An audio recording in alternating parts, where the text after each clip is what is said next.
हम कौम कैसे बनेंगे, एक तो मैंने रहमतुल्लाह आलमीन का आपको कहा। दूसरा, हमने फैसला किया कि हम अपनी कौम में एक तालीमी निसाब लेके आएंगे। अभी तक अंग्रेज का बनाया हुआ निसाब के इंग्लिश मीडियम छोटे से तबके के लिए, अच्छी नौकरियां उनके लिए, अवाम के लिए उर्दू मीडियम, फिर एक तरफ दीनी मदरसे।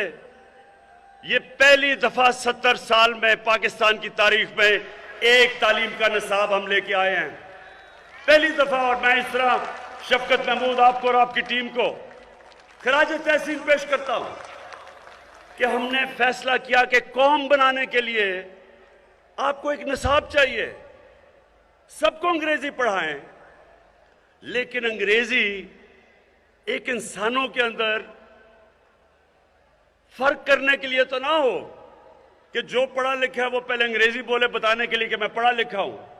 ये इसलिए हुआ है कि हमने कभी अपने निसाब को ठीक नहीं किया।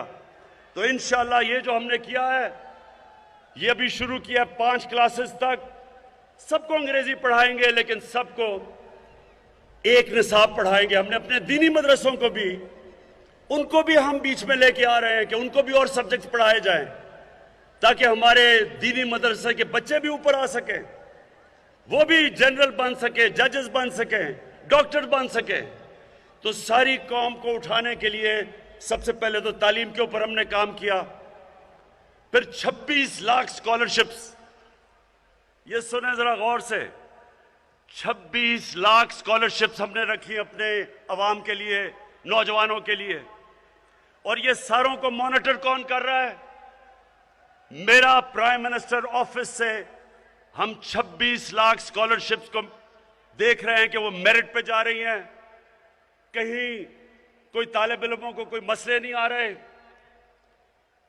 और अगर ऐसे हमारे बच्चे जो बड़े ज़हीन हैं उनको स्कॉलरशिप मिले मेरिट के ऊपर, तो एक तो स्कॉलरशिप्स हमने शुरू की हैं। फिर एक और काम किया है टेक्नोलॉजी के लिए।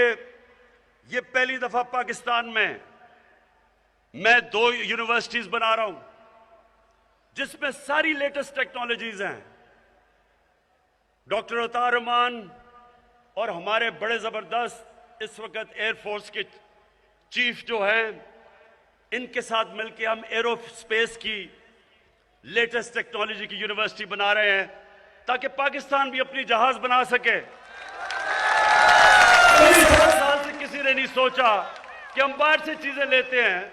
हमारे पास अक्ल भी है, हमारे पास ज़हीन लोग हैं, हर किस्म का प्रोफेशनल है, क्यों नहीं हम अपने जहाज बनाते? तो ये जो हमने इसलिए अपनी बनाते कि हमारे पास कोई यूनिवर्सिटी नहीं है। और एरोस्पेस की टेक्नोलॉजी की तो 2 यूनिवर्सिटीज शुरू कर दी बनानी, और इंशाअल्लाह इन यूनिवर्सिटी से आप देखेंगे कि मुल्क अपने पैर पर खड़ा होगा। हम लोगों से ये चीजें नहीं मंगवाएंगे।